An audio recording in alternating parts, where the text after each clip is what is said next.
विज्ञान से जुड़ी नवीनतम वीडियो को देखने के लिए चैनल की सदस्यता लेना ना भूलें और विज्ञान से संबंधित सभी वीडियो पर जानकारी लेने के लिए बेल आइकन जरूर दबाएं।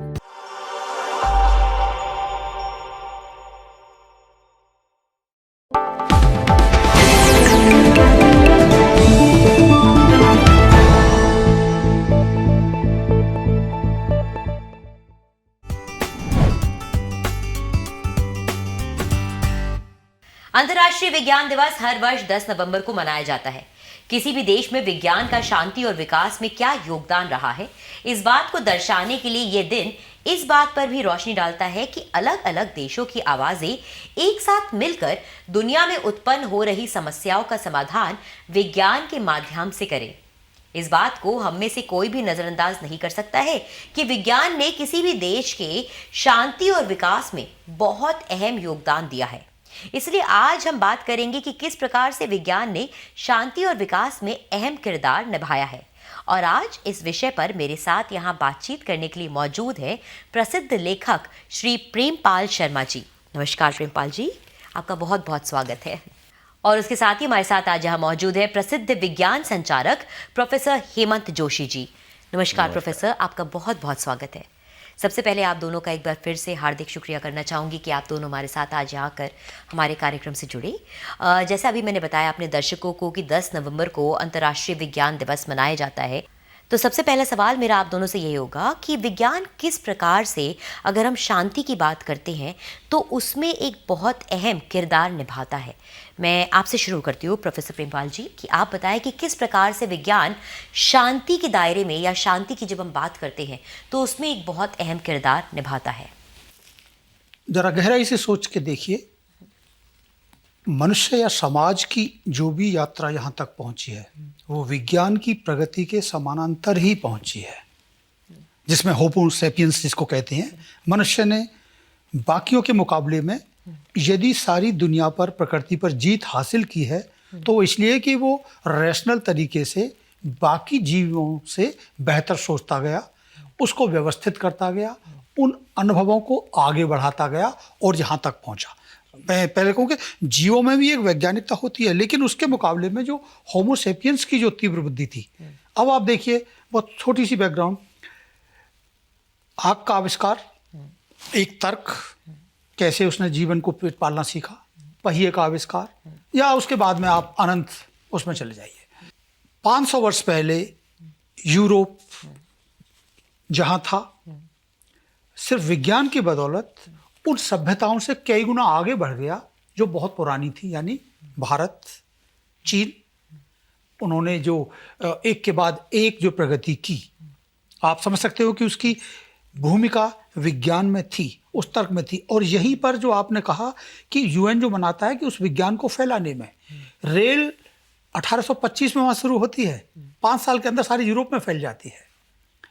चेचक का आविष्कार जीनर करता है 1800 के करीब, और कितनी तेजी से वो हिंदुस्तान में उस महामारियों का इलाज, आप समझ गए कि दुनिया की सुख समृद्धि के लिए, शांति के लिए और परस्पर विकास के लिए, कि सिर्फ हम ही नहीं, दुनिया की यात्राएं हो, नए नए महाद्वीपों की खोज हो, विज्ञान के बूते ही हम शायद आज एक सुख समृद्धि में जी रहे हैं। और मैं अंतिम बात जो इस पहले उस पर कहूँ कि दूसरे विश्व युद्ध के बाद विज्ञान की इन्हीं प्रगतियों से उसके लगातार यह कोशिश की जा रही है कि शांति बनी रहे, चाहे वो कोल्ड वार का दौर हो।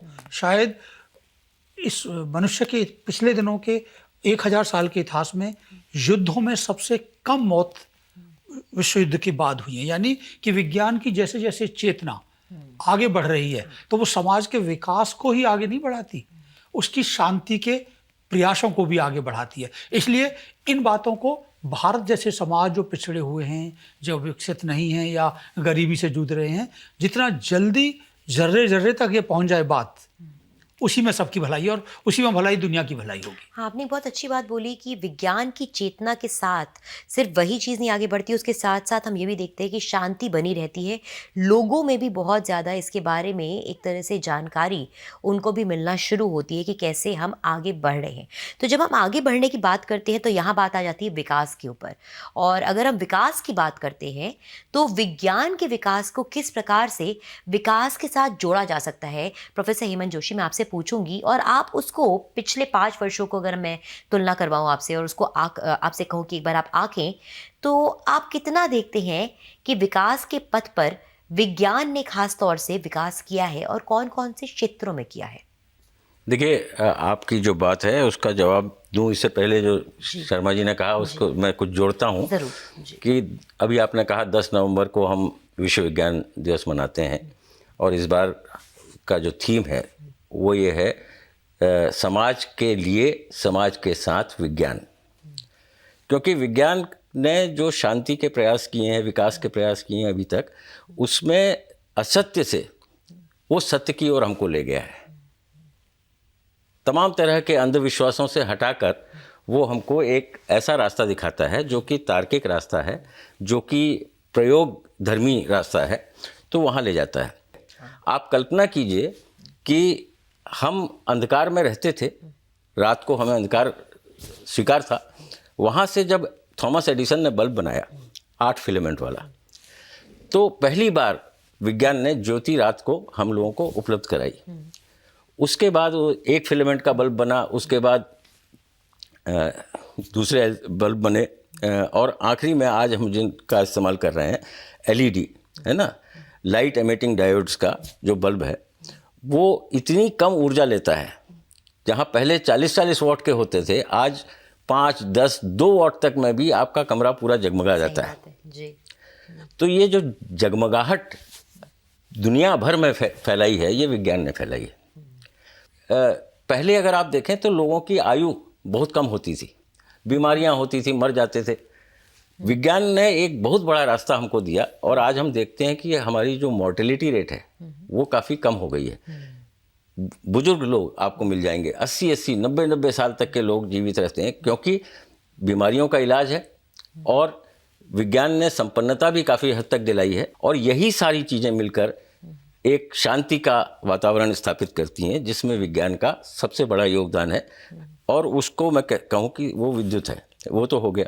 अब आपने जो बात की कि विकास की ही अगर आप बात देखें तो पिछले 5 सालों का आपने जो संदर्भ लिया, उसमें हम देखें तो बहुत सारी ऐसी प्रौद्योगिकियां और ऐसा विज्ञान विकसित हुआ है जो समाज को की शक्ल जिसने पूरी बदल दी है। जैसे नैनो टेक्नोलॉजी है, नैनो टेक्नोलॉजी के विकास के परिवर्तन अब हमको दिखने लगे हैं। और ये आज नहीं हुआ, ये तो बहुत पहले से हो रहा था। आपने देखा होगा पहले बड़े बड़े वॉल्व वाले रेडियो हुआ करते थे, उसके बाद ट्रांजिस्टर आया, तो सेमीकंडक्टर्स का जो एक प्रचलन हुआ, फिर वो सेमीकंडक्टर भी जो है एक बोर्ड के अंदर बनने लग गए। तो ये जो चिप टेक्नोलॉजी शुरू हुई, इसका हमको लाभ हो रहा है। बिजली का मैंने आपको बता ही दिया कि ये लेड की अगर आप देखेंगे तो ये 5, 7, 10 साल के ही दौरान में ये सब विकास हुआ है, और हम इतनी ऊर्जा बचा रहे हैं। जो ऊर्जा बचा रहे हैं वो हम उन लोगों तक पहुंचा सकते हैं जिनके पास अभी भी रोशनी नहीं है। तो ये एक और है। चिकित्सा के क्षेत्र में अभी देखें, इत्तेफाक से इस बार का थीम भी जो है वो उसमें कोविड का स्थान है, पेंडेमिक की बात की गई है। तो पेंडेमिक में भी अगर आप देखें तो उससे विजय पाने की कोशिशें लगातार हो रही हैं, और वैक्सीन बनाना। पिछले ही दिनों में अगर आप देखें तो जेनोम की जो शोध हुए, जो बैक्टीरियोलॉजी में काम हुआ, इम्यूनोलॉजी में काम हो रहा है, तो ये जो क्षेत्र हैं इन्होंने समाज में विकास की ओर हमको ले जाने में बहुत मदद की है। और बहुत सारी चीज़ें और भी हो सकती हैं, जैसे बायोटेक्नोलॉजी की बात करें तो बायोटेक्नोलॉजी का इस्तेमाल फिर कृषि में भी चला जाएगा, मनुष्य में भी आएगा। तो ये भी एक नई टेक्नोलॉजीज़ हैं। एटॉमिक एनर्जीज़ में भी जो है बहुत सारे परिवर्तन हो रहे हैं हिंदुस्तान में, विशेषकर जैसे हमको यूरेनियम हमारे पास नहीं है, तो हम दूसरी तरह के पदार्थों से भी एटॉमिक एनर्जी पैदा कर सकते हैं। तो वो हम उसके प्रयास कर रहे हैं, पिछले सालों में हुए हैं। सेफ न्यूक्लियर एनर्जी, जी। ये एक बहुत महत्वपूर्ण हिस्सा है। सुरक्षित हो और न्यूक्लियर एनर्जी भी ग्लोबल इस्तेमाल कर वार्मिंग भी एक इसमें मुद्दा बहुत अहम हाँ, मुद्दा है, पर्यावरण जिसके के अंदर, क्षेत्र हाँ में जो काम हुए हैं, ओजोन लेयर का मामला हो, चाहे कार्बन डाइऑक्साइड इमिशन का मामला हो, इन सब चीज़ों में हम लोगों ने बहुत कोशिशें की हैं। और ये सारी कोशिशें आप देखें तो हो सकता है कि इसको हम राजनीतिक दृष्टिकोण से भी देख सकते हैं, लेकिन राजनीतिक दृष्टिकोण से अधिक महत्वपूर्ण है जो उसमें वैज्ञानिक पहल हुई हैं, क्योंकि बिना वैज्ञानिक पहल के कोई भी राजनीति इस तरह के चीज़ों को अपने आगे नहीं ले जा नियंत्रित सकती। नहीं कर सकती है। करेक्ट, सही। अच्छा, मैं इस बातचीत को भी जारी रखूंगी, लेकिन फिलहाल वक्त हो गया एक छोटे से ब्रेक का। सो आप कहीं मत जाइएगा, ब्रेक के बाद हम इस बातचीत को आगे जारी रखेंगे।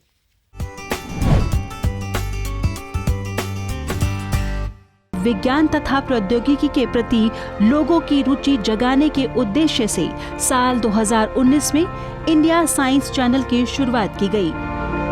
विज्ञान और प्रौद्योगिकी विभाग द्वारा शुरू किया गया इंटरनेट आधारित ये विज्ञान वेब चैनल विभाग के स्वायत्त संस्थान विज्ञान प्रसार द्वारा संचालित किया जा रहा है। इस चैनल पर विज्ञान पर आधारित डॉक्यूमेंट्रीज, ताज़ा विषयों पर स्टूडियो चर्चा, साक्षात्कार और हर आयु वर्ग को आकर्षित करने वाली विज्ञान लघु फिल्में और साप्ताहिक कार्यक्रम प्रसारित किए जा रहे हैं। सोशल मीडिया और इंटरनेट की पहुंच आज हर जगह, हर व्यक्ति तक है। ऐसे में देश में वैज्ञानिक चेतना के प्रसार के लिए ये माध्यम सबसे उपयुक्त कहा जा सकता है।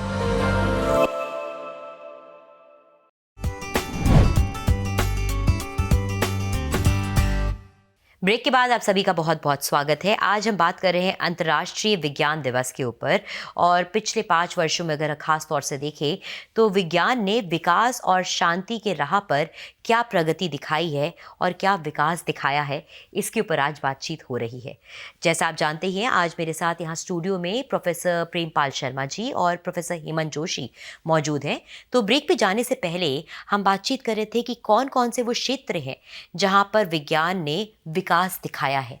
मैं आपके पास अब आऊँगी प्रोफेसर प्रेमपाल शर्मा जी, और आपसे ये पूछूंगी कि जो अलग अलग क्षेत्रों की कुछ समय पहले हेमंत जोशी जी ने बात करी, उन क्षेत्रों के ऊपर थोड़ी और रोशनी डालते हैं। खास तौर से मेडिसिन और कृषि के क्षेत्र की अगर हम बात करें तो यहाँ पर आप खास तौर से विज्ञान का किस प्रकार का विकास देखते हैं पिछले कुछ वर्षों में।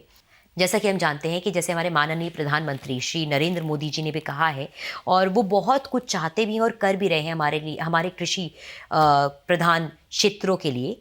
तो उस क्षेत्र में प्रेमपाल शर्मा जी, आप खास तौर से विज्ञान के नज़रिए से क्या विकास देखते हैं जो हुआ है आज? मैं बिल्कुल ज़मीनी उदाहरण दूंगा। पराली पिछले दिनों से शोर हो रहा है, सही बात है। प्रदूषण बढ़ रहा है, कुछ नई बातें। अब पराली को जो भूसा होता है उसके लिए एक मशीन बन गई है कि जिससे कागज बन जाएगा, यानी कुछ जलाने की भी जरूरत नहीं और उस कागज की भी जरूरत। देखिए विज्ञान की कैसे उन्हीं चीज़ों को, आपने दूसरा देखा होगा कि उस पराली को एक वर्मी कल्चर के थ्रू खाद में बदलने वाली बात। अगर विज्ञान आप समझ कर, ये विज्ञान की आप थोड़ा सा इसका दूसरा पहलू देखिए, किसानों के खाते में पैसा पहुंचना, क्या आपको लगता है कि विज्ञान की करामात है कि बैंकिंग एक इंफॉर्मेशन टेक्नोलॉजी से इस ढंग से जुड़ गई है कि आपके टेलीफोन से लेकर पैसा वहां जा सकता है। यानी जिन किसानों को लंबी लंबी लाइनों में लगना पड़ता था, आप रोजाना के जीवन को देखिएगा। मैं आता हूं कोरोना पर। निश्चित रूप से इस बार विज्ञान पर मौजूदा वक्त में और बड़ी ज़रूरत है। महामारी दुनिया भर में फैली हुई है, लेकिन उसको जूझने के लिए जो सावधानियां, चाहे जो मास्क हैं, क्या इसके अंदर एक विज्ञान का पहलू नहीं है कि व्यक्ति आपके रुक जाएंगे? क्या डिस्टेंस वाले में, यानी कि हर उस विज्ञान का मतलब सिर्फ न्यूटन का सिद्धांत ही नहीं होता, पाइथागोरस की प्रमेय नहीं होता, या बॉटनी की रिसर्च ही नहीं होता। हमारे रोजाना के जीवन से जुड़ी हुई जो बातें हैं, और पिछले 5 सालों में लगातार उस पर कोशिश है। लेकिन मैं ये नहीं कहूँगा कि वो पूरी तरह से हम संतुष्ट हैं, उसको और कई गुना आगे बढ़ाने की जरूरत है। गंगा परियोजना को देखिए, वहाँ भी लगातार कि कैसे उसको पॉल्यूट करने वाले वो जो हैं और कैसे बैक्टीरिया से उसको लगातार उसमें सुधार हुआ है। यानी कि हम रोजाना की जितनी भी चीज़ें हैं, अब में जो अगला पहलू है कि कैसे इनको हमारे स्कूलों कॉलेजों में उसमें कैसे लाया जाए। मैं प्रोफेसर हेमंत जी की एक बात को है कि इन्होंने अंधेरे से लड़ने की बात की, तो एक तो अंधेरे से लड़ना है कि रोशनी और बल्ब का आविष्कार हुआ। अंधकार से रोशनी की दूसरा अंधेरा है अंधविश्वासों का। विज्ञान की बड़ी भूमिका वो है कि जो हमारे पास लगातार चली हुई हैं चीजें, जो उसी श्लोक में असत्य से, जो वो असत्य है, जो असत्य है कि आपने देखा होगा कुछ साल पहले दिल्ली के बुराड़ी में कि किसी बाबा की उसमें उन्होंने 8 लोगों ने आत्महत्या कर ली। एक मेरे दिल्ली यूनिवर्सिटी की प्रोफेसर हैं, वो बीमार हो गई, बोले कि नहीं मुझे तो उसने बताया कि आप अमुक को वो झाड़ा लगवा लीजिएगा। उनको समझाया कि ये झाड़ा लगाने से, आप समझ गए ना, हमारे जर्रे जर्रे में इस चेतना को फैलाने की ज़रूरत है कि देखिए आप पुरानी भी मान्यताएं जो भी हैं आप उनको विज्ञान की कसौटी पर कसिए। विज्ञान प्रमाण मांगता है, ट्रांसपेरेंसी मांगता है, बहस मांगता है, प्रश्नाकुलता मांगता है, और उसके बाद में यह नहीं होता विज्ञान के जो सत्य है। यहाँ एक और भी बात कि यहीं पर हमें अंतर करने की ज़रूरत है धर्म और विज्ञान में। धर्म वो जो वहीं खड़ा रहता है जिसके आप प्रश्न नहीं कर सकते, नहीं हमें वो मंजूर नहीं है। हमें विज्ञान के धर्म को अपनाना होगा जिसमें मेरी बात को, मैं हेमंत जी की बात को सुनूं भी और उसको एक तर्क से, आपकी भी बात है, और जितना जल्दी इसको फैलाया जा सकता है दुनिया की शांति के लिए और हमारे विकास के लिए, ये सबसे ज़रूरी पक्ष होगा। और आपने एक बहुत अच्छी बात अंत में कही कि विकास के लिए बहुत अच्छा और ज़रूरी मतलब पक्ष होगा और ज़रूरत भी है। लेकिन हम जहाँ बात कर रहे हैं विकास और शांति की, तो जब हम विकास की बात करते हैं तो क्या ये कहना सही होगा कि जहाँ पर विकास होता है वहाँ शांति खुद ब खुद आगे जाकर लागू हो ही जाती है या मिल ही जाती है? और ये बात विज्ञान के साथ किस हद तक सही कही जा सकती है कि अगर विज्ञान में विकास होता है तो शांति खुद ब खुद लोगों को दुनिया में हर कोने में मिलेगी? जी जी जी, हाँ प्रेमपाल जी बताएं जी। 40 साल पहले जी मेरे अंदर धुकधुकाहट होती थी, घर पे सुरक्षित लोग होंगे या नहीं होंगे। मैं इंग्लैंड गया हूं, चिट्ठी जब तक डालूंगा नहीं। आज क्या विज्ञान की बदौलत नहीं कि व्हाट्सएप तुरंत पल पल की न्यूज़, क्या ये शांति, और यही शांति हमारे और भविष्य की और बड़ी खोजों की तरफ ले जाती है। आप समझिए, आप उसके पक्ष पर नहीं जाइए कि उसने हमें बच्चों को ये हो रहा है, आप उसको तलवार है तो आप उसे अपनी नाक काटिए, सही बात। वरना वो तो मतलब रोजाना के जीवन के कितने, दिल्ली में ऑपरेशन हो रहा है और अमेरिका का डॉक्टर उसे मॉनिटर कर रहा है, इंग्लैंड में बैठा मॉनिटर कर रहा है। विज्ञान की इन्हीं बदौलत से, मतलब इसको वरदान नहीं, वरदान से भी कोई और आगे की चीज कहना जरूरी होगा। करेक्ट, सही बोला नहीं, जी। आपने रमेश जी, हाँ बिल्कुल जी। जो सवाल आपने पूछा था जिसका जवाब में प्रेम जी ने अच्छी बातें कही, लेकिन एक बात महत्वपूर्ण है, जी। ये अवधारणा बिल्कुल सही नहीं है कि जहाँ विकास होगा वहाँ शांति होगी। क्योंकि अगर आप देखें तो 1930 से 45 के बीच का जो दौरान है का हिस्सा है, वहाँ बहुत विकास हुआ पश्चिम में, और उसी विकास की बदौलत हमने परमाणु बम देखा। तो शांति कहाँ लाया वो? लेकिन एक बार इतना बड़ा विध्वंस हो जाने के बाद मनुष्यों को और जो नेतृत्व हैं पूरे विश्व के, उनको ये समझ में आया, तभी संयुक्त राष्ट्र का गठन हुआ कि शांति बनी रहे। क्योंकि अगर शांति बनी रहेगी तभी विकास हो पाएगा। हाँ। मतलब ये उल्टा है, विकास से शांति नहीं आ रही, शांति से विकास की संभावनाएं खुलती हैं।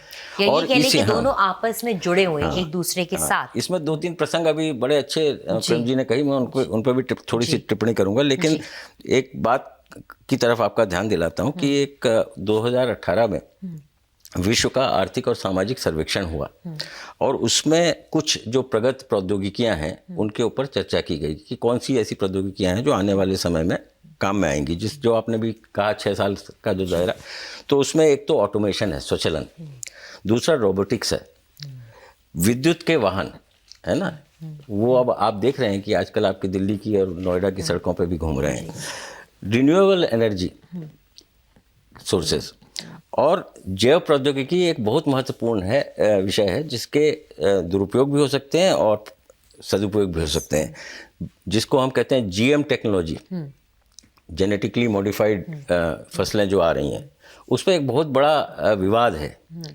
और ये विवाद इसलिए है कि विज्ञान का लाभ लेके कुछ बड़ी कंपनियां मुनाफा कमाना चाहती हैं, लेकिन वो मुनाफा जो है वो समाज के हित में नहीं है, इसलिए बहुत सारे संगठन आके विरोध कर रहे हैं।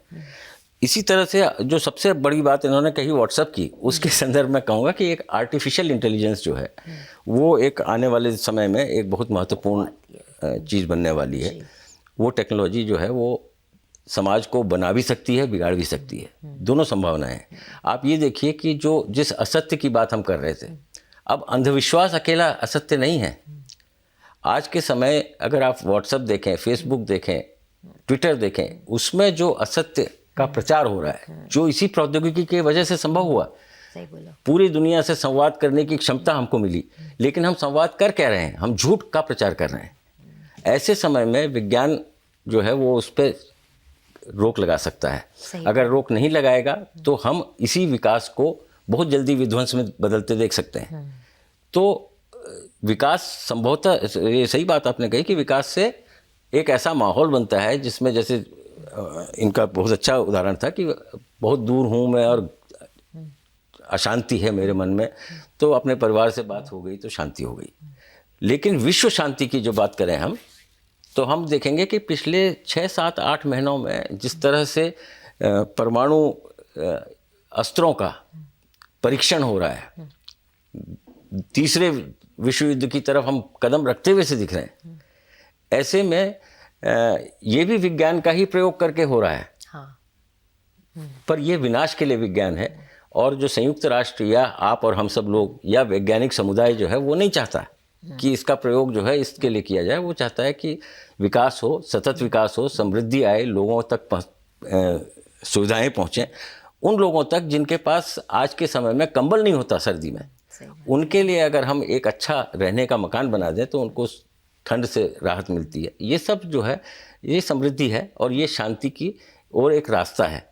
जब तक विश्व भर के नेतृत्व में ये आस्था नहीं जगेगी कि हमको विश्व को शांत माहौल में रखना है, तब तक हम विज्ञान के जो विकास के प्रयास हैं उनका लाभ नहीं उठा पाएंगे, पूरी तरह से लाभ नहीं उठा। मैं ज़रूर आपसे बात करूंगी, लेकिन एक छोटे से ब्रेक के बाद, क्योंकि अभी दोस्तों वक्त हो गया है ब्रेक में जाने का, पर आप कहीं मत जाइएगा, ये बातचीत ब्रेक के बाद भी जारी रहेगी।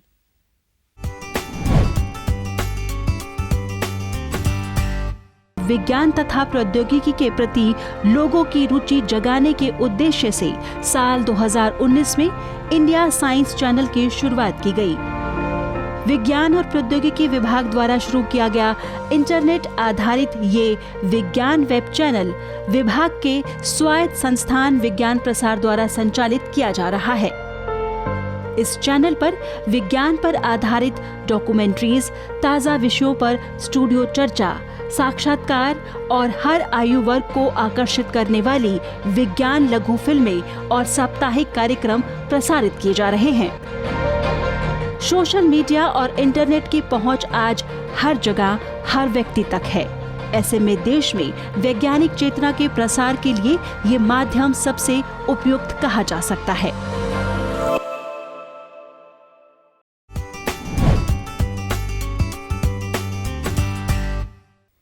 ब्रेक के बाद आप सभी का स्वागत है। बातचीत को आगे बढ़ाते हुए मैं अब आना चाहूंगी प्रोफेसर प्रेमपाल शर्मा के पास। मुझे याद है कि ब्रेक पे जाने से पहले आप कुछ कहना चाह रहे थे, तो अब आप अपनी बात को कंप्लीट कर सकते हैं। जी बताएं। मैं इसके और विज्ञान की भूमिका एक भारतीय संदर्भ में एक और बड़ा प्रश्न है।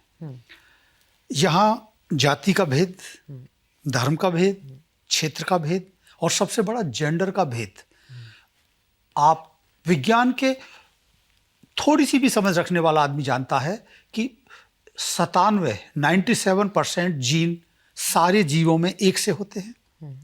आप समझ सकते हो कि क्या जाति के भेद को खत्म करने के लिए विज्ञान की सबसे बड़ी भूमिका अगर उनकी चेतना में डाला जाए कि भाई आपके जीन या किसी जाति के या दक्षिण भारतीय के या अफ्रीका के या सबके बराबर हैं, आप इसमें भेद नहीं कर सकते। और वैसे ही महिलाओं की बराबरी का मामला आपने देखा होगा, पिछले दिनों आपने जो 5 वर्षों की बात की, अभी सरकार ने फैसला किया है कि हमारे वैज्ञानिक संस्थानों में कम से कम 30% महिला वैज्ञानिक हों।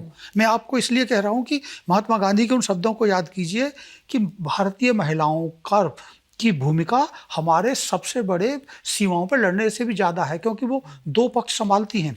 आज हमारे समाज में अगर असमानता है, अशांति है, तो बहुत कुछ कारण है कि हमने महिलाओं को बराबर का वो नहीं दिया, और ये सरकार पूरी कोशिश उसकी तरफ जा रही है। नहीं जा रही तो उसे जाना चाहिए, उनकी शिक्षा में, उनको वैज्ञानिक शिक्षा देने में। दुनिया के स्तर पर भी महिलाओं को वो मिले। जैसे कि मुझे लगता है कि अभी मैं देख रहा था कि कुल नोबेल पुरस्कार अभी 20 महिलाओं को मिले हैं इस बार। बहुत अच्छी खुशी की बात है कि रसायन में दोनों मिले, और मुझे बड़ा गदगद हुआ।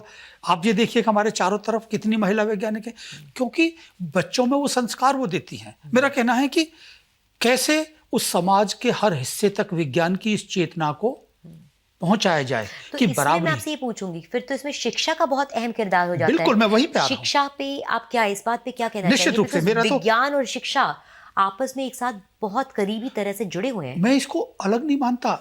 शिक्षा का मतलब ही विज्ञान है, यानी तर्क से सोचना। क्या इतिहास को भी उसी वैज्ञानिक ढंग से नहीं सोचा जाना चाहिए? एविडेंस क्या है, आर्कियोलॉजिकल लिटरेचर से, गाथाओं से, क्या ज्योग्राफी में आप शिक्षा और विज्ञान अलग नहीं। देखा जाए तो विज्ञान ही है जो सारी शिक्षाओं का वो है। और मेरा तो कहना वर्षों से ये रहा है कि अगर हम 10 वर्षों के लिए सिर्फ विज्ञान के पाठ्यक्रम, पढ़ाने की विधि, प्रयोग, भागीदारी अगर उसको कर दें तो हम देश का कायाकल्प कर सकते हैं। मैं 2 बातें बहुत संक्षेप में ही, उसी कायाकल्प से आज चीन तकनीकी के बूते, उसी शिक्षा के बूते कहाँ हैं। दुनिया का एक ध्रुव बनता जा रहा है, और हमें अगर उससे वो करना होगा तो हमें अपने लोगों को उसी तकनीक और शिक्षा से उनको बेहतर करने की ज़रूरत होगी। अब उसको कैसे किया जाए, वो स्कूलों से संभव है, कॉलेजों से, और उसी के साथ हमारे सामाजिक विज्ञान, वो भी एक तरह का दूसरा विज्ञान ही मानते हैं। और विशेषकर लड़कियों की भागीदारी, आप मान के चलें हिंदुस्तान बदल सकता है। वो एक रटे हुए ज्ञान से नहीं, ये ऐसे कदमों से आगे बढ़ेगा। यस। सो प्रोफेसर, जैसे आपने बोला, इस बात से मेरे दिमाग में एक और बहुत अहम बात उठती है जो मैं आप दोनों से पूछूंगी, लेकिन बहुत संक्षेप में चाहूंगी कि आप इसके ऊपर थोड़ी रोशनी डालें। वो है इस समय कोविड-19 की जो महामारी फैली हुई है, और उसमें अगर हम बात करें तो ऑफ कोर्स ये पूरा विज्ञान का ही इस समय खेल है। लोगों की पूरी उम्मीद इस समय साइंटिस्ट से जुड़ी हुई है, दुनिया के अलग अलग कोनों के डॉक्टर्स और साइंटिस्ट और वैज्ञानिकों से, कि वो इस वायरस की वैक्सीन को क्रिएट करें। लेकिन इससे एक और बहुत जो अहम बात उठकर सामने आती है वो ये आई है कि किस तरह से आप देखते हैं कि विज्ञान ने आज लोगों के अंदर ज़्यादा जागरूकता पैदा करी है विज्ञान को लेके, और विकास को भी लेके, और शांति को लेके। बिकॉज इस वायरस के ज़रिए जनमानस को पता चला है कि विज्ञान का कितना अहम किरदार होता है हर एक क्षेत्र में। उस बात पर और इस मुद्दे पर आपकी क्या टिप्पणी होगी? आपसे शुरू करूंगी प्रोफेसर। हाँ, नहीं, इसमें आप जो बात कह रही हैं, एक तो ये महत्वपूर्ण बात समझने की है कि शिक्षा के क्षेत्र में जब आपने बात की तो एक हमारा क्या है, पूरे विश्व भर में लगभग ऐसा ही है कि जो विज्ञान पढ़ता है वो मानविकी नहीं पढ़ता, वो समाज विज्ञान नहीं पढ़ता। जो समाज विज्ञान पढ़ता है वो विज्ञान नहीं पढ़ता। तो अगर आपको विज्ञान का प्रसार करना है तो आपको विज्ञान सबके लिए, जो एक समय में थीम भी रही है इसकी, विश्व दिवस की, विज्ञान दिवस की, उसकी तरफ हमको जाना पड़ेगा। अंतर्विषयकता और बहुविषयकता, पहले तो अंतर्विषयकता तक की बात होती थी, अब बहुविषयकता की बात है कि बहुत सारे विषयों को मिलाकर ही बनता है। आज भी हम जब बात कर रहे हैं SDG की बात जब हम करते हैं तो एक तरफ हम भूख गरीबी की बात कर रहे हैं, एक तरफ हम जेंडर इक्वलिटी की बात कर रहे हैं, साथ में विज्ञान को ला रहे हैं। तो कैसे होगा ये? जब तक हम सारे विषयों के बारे में समझ नहीं रखेंगे तब तक नहीं कर पाएंगे। वही चीज़ अब आप देखिए कि कोविड के समय की जो आपने बात की, इस समय बड़ा महत्वपूर्ण एक दौर है जिससे हम गुजर रहे हैं, और इसमें जो कुछ आ रहा है, जो संचार माध्यमों में जो दिखाया जा रहा है, कुछ लोग हैं जो बिल्कुल मानते ही नहीं है कि कोविड है, कुछ लोग हैं जो कि बहुत ज़्यादा उससे आतंकित हैं, मानसिक तौर पर विक्षिप्तता की स्थिति में पहुंच गए लोग। तो और इसमें जो टीके की आपने बात की, तो टीके के अंदर भी एक अजीब सी स्थिति है। कुछ लोग कह रहे हैं कि हमने टीका बना लिया है, दूसरे लोग कह रहे हैं कि ये टीका नहीं है, ये तो ऐसे ही प्रचार के लिए किया गया काम है। आने वाले समय में ये भी होने वाला है कि लोगों को विश्वास ही नहीं होगा कि ये जो टीका हम ले रहे हैं ये उस कोविड के लिए लाभकारी है कि नहीं है। तो ये दोनों माहौल भी बन रहे हैं। ये क्यों बन रहा है? क्योंकि विज्ञान अपना काम कर रहा है, वैज्ञानिक लोग अपने प्रयोगशालाओं में एंटीडोट बनाने में लगे हुए हैं, लेकिन उन लोगों को जो पैसा दिया जा रहा है, उन लोगों को जो समर्थन दिया जा रहा है, वो बहुराष्ट्रीय कंपनियां हैं, उनके अपने हित हैं, वो इस आपदा को भी अवसर में बदल देना चाहते हैं। करेक्ट। तो ये स्थितियां अगर रहेंगी तो विज्ञान अपना काम नहीं कर पाएगा।